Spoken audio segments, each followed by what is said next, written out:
While recording episode number 24 of That's a Great Point, titled Breakthroughs, Alina, Michelle, and I accidentally took a hard turn into talking about worry. How useful is worry? How do we deal with worry? Enjoy this shorter episode, and as always, if you find our content helpful, please share it with somebody you love. Enjoy. It's like I need the time alone to chew on it and process it and go there. And I didn't used to be able to take that because I didn't think I was worthy of it. And I didn't love myself enough to honor that for myself. And I sure as hell didn't want to ask for help because I didn't do anything right, is the story I told myself. So if I was asked for help, then I would have to show up wrong and be guilted and shamed and all that stuff again. So it would like compound on it. But now that I've done all the work, I know that I need the pocket of like cave time to really just be with myself and get clarity.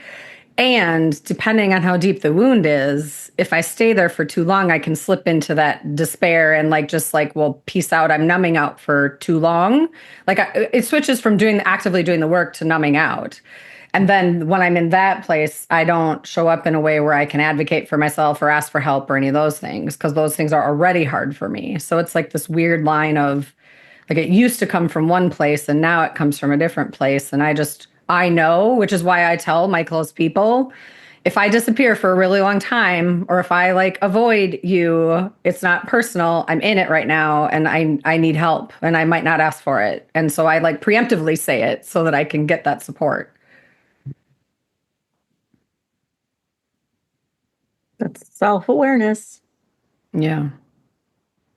Exactly what I was thinking. It's so important to know ourselves, to know what we need. There's been many, many times when I'm going through dark moments. Tanya will sense it. Tanya knows that I'm off kilter. She's, how can I help? I don't know. So it's like not even knowing what we need when we get to those places.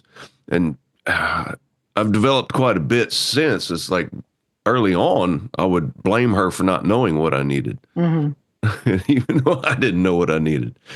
So it's like, why can't you read me well enough to just figure out what I need? And it hit me one day that I was doing that. I was blaming her for it. And I was like, oh, well, I don't even know what I need. Well, that's completely unfair of me. Wow, I'm a dick.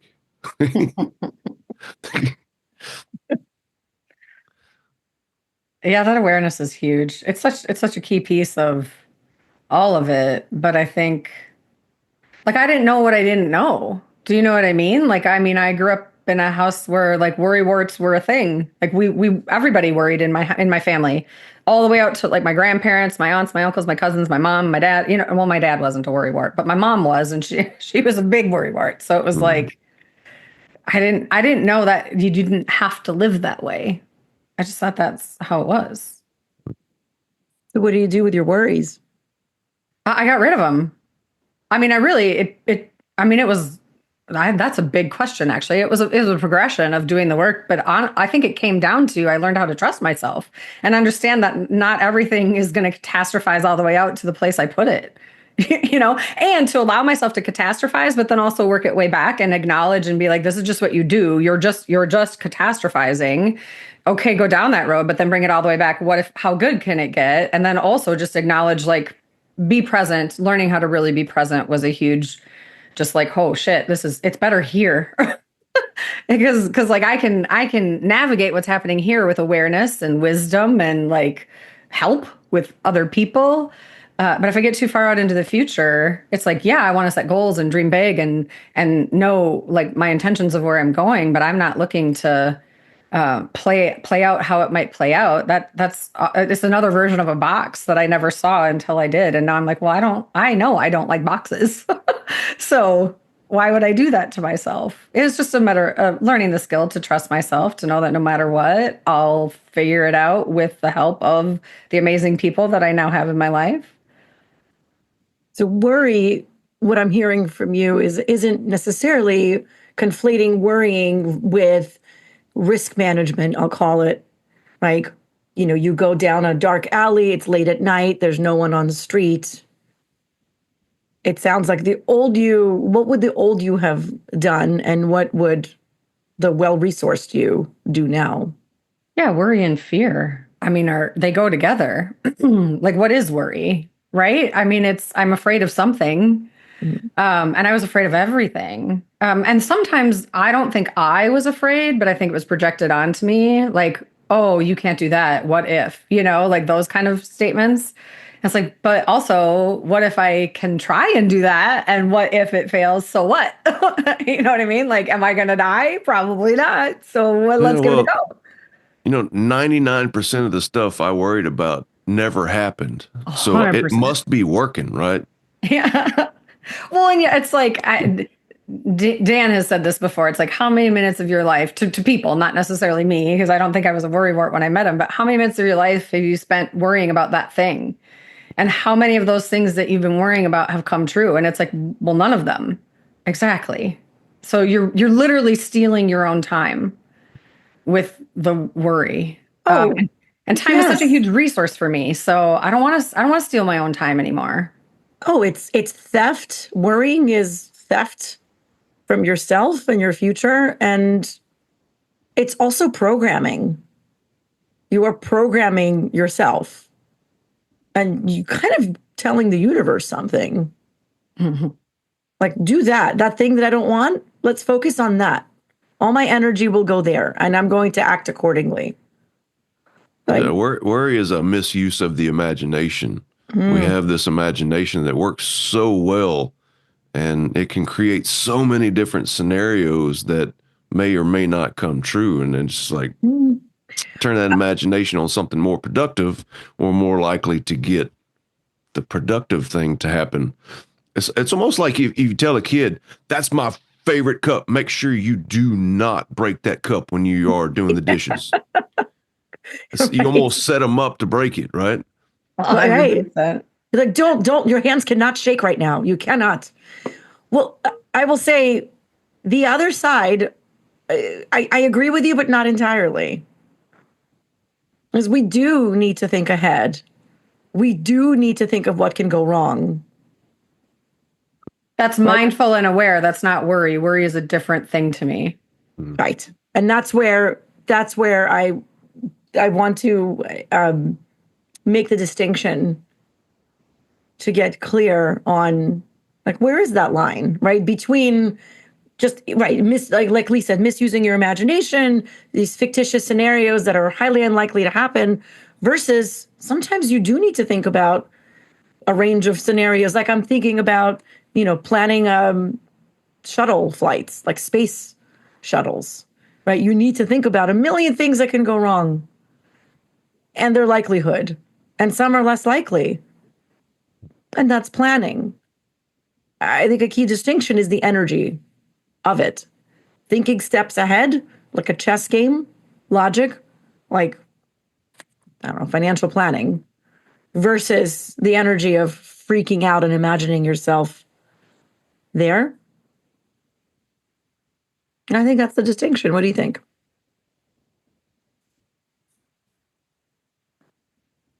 I've known quite a few engineers in my life, and an engineer's job is to think about all the ways things can go wrong.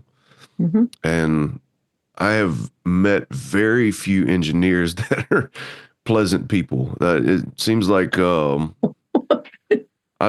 many you talk to them, and all they can tell you is how everything is going to go wrong, and it's wild to see how unhappy always thinking about what is going to go wrong can make us.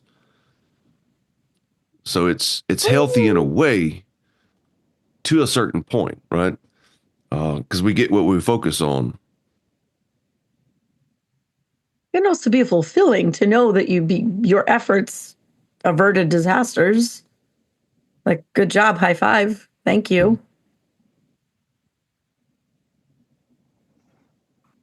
Yeah. I really do think there's a big distinction between worry and preparedness. You know what I mean? Mhm. Like I think about I've had a couple conversations lately about like if you're a person who has triggers that shut you down. Like they're so big and they're so deep that you haven't come to the other outside of them yet, and you have triggers that shut you down, and you know that you're going to be in a place where those triggers are going to be, they're going to get some ammo. For me, I have to go into that prepared. I have to go into that knowing that I can trust myself to, for instance, like I need to make sure that I have my car there so that I can leave if I need to leave. I need to make sure, and it's not that I'm like anticipating or projecting or manifesting that this trigger is going to happen no matter what, and I'm not going to be able to handle it. It's going to shut me down. It's more like, what are my coping skills? I want to have those mindfully, like, how do I navigate this in my most resource self? Because when I'm in the trigger, I'm not my most resource self.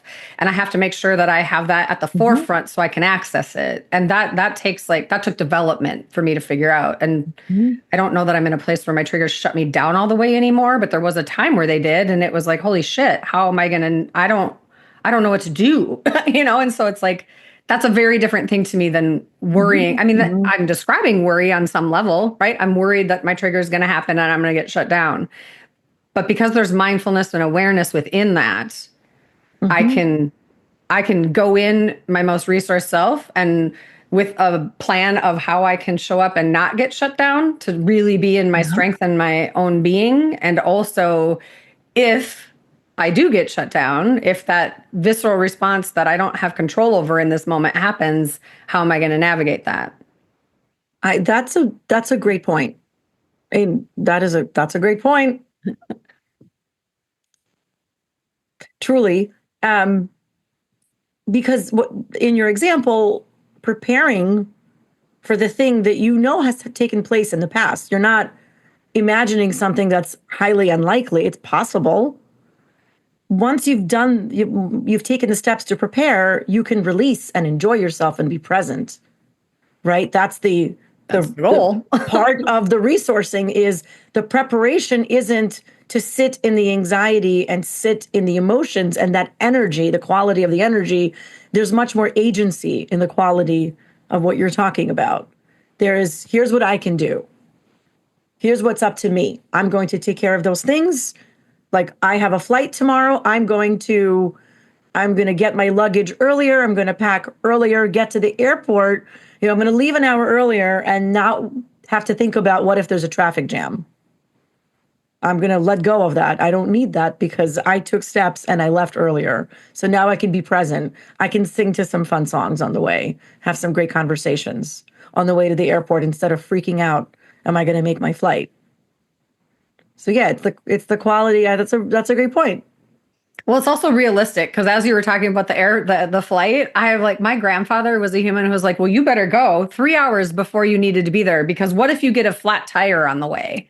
It's like, I am not going to live my life assuming that I'm going to get a flat tire everywhere I'm going. I'm just not doing that. So that's another distinction of worry versus reality. Yes, it's a distinction of what am I willing to account for and endure and prepare for. Where is that line?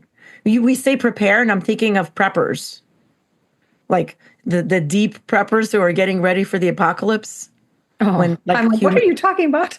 Like when no humans are left, and people build, it's a whole industry. They build deep bunkers and food supplies, emergency preparedness. You just went mute. Doomsday preppers. Yeah, doomsday preppers. Thank you, Michelle. I can't hear either one of you. Can you hear me? Oh, yeah, we can hear you.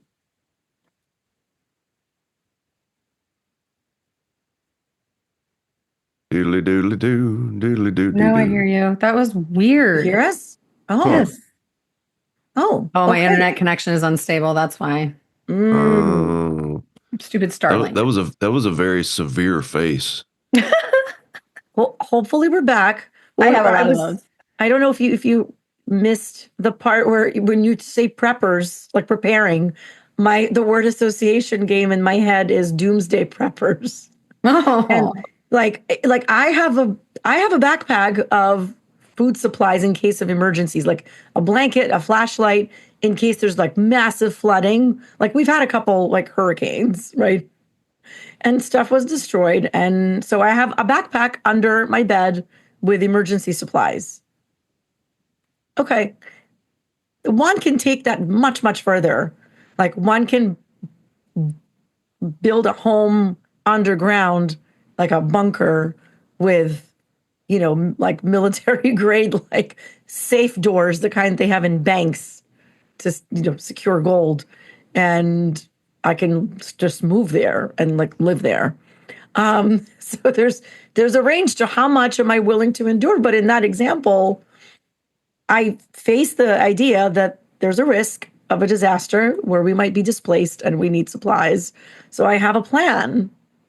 And knowing that I have a plan, that I have the backpack and I know what I'm going to take and where my, like the passports are and the social security cards and some photographs if we needed to leave the home, I feel better. And then I can release and let go because there's a plan in place. So it's all good. Doomsday Prepper seems like a crazy person until the thing that they plan for comes to be true. Now all of a sudden everybody's like, "Ooh, they knew something we didn't." Yep. But they're still crazy all the way up until that point. So it's can be a very difficult line to walk when we start to talk about that, because there's a range, right? There's like way over prepared, worried, and then there's going about life completely irresponsibly and willy-nilly. I'm trying to think of words here and they're not coming to me. And but one of the biggest things I was thinking about as we're talking is there's a different way that we can be when we go about whatever it is that we're doing. So if we're prepping and it's like this from this place of, oh man, it's going to be bad. If we just have this fear-based mindset and it's like the negative, the lower vibration, just the fear-based versus, well, can we go about it from a happy perspective, a more positive energy perspective, higher vibration? Sounds like you're talking about, right, like survival mode, literally. It's literally survival mode. Yeah. Survival mode versus when you're safe and you're thinking ahead. And it's a calm, productive energy as opposed to a one that detracts and where there's a contraction happening in the body and self. Where you're just like, everything's gonna go wrong, in panic mode. Panic mode.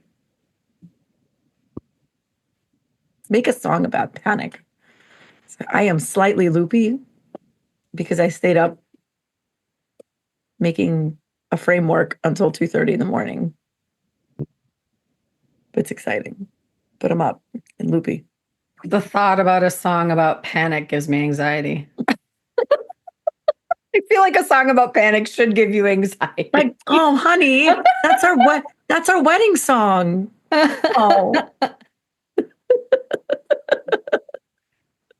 that's my favorite. That's my jam. That's dark humor. Come on, guys. Dark humor on a Tuesday.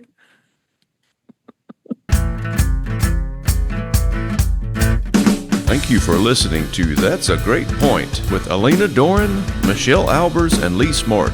To find out more about how we can serve you, check out our links in the show description. Thanks for playing along.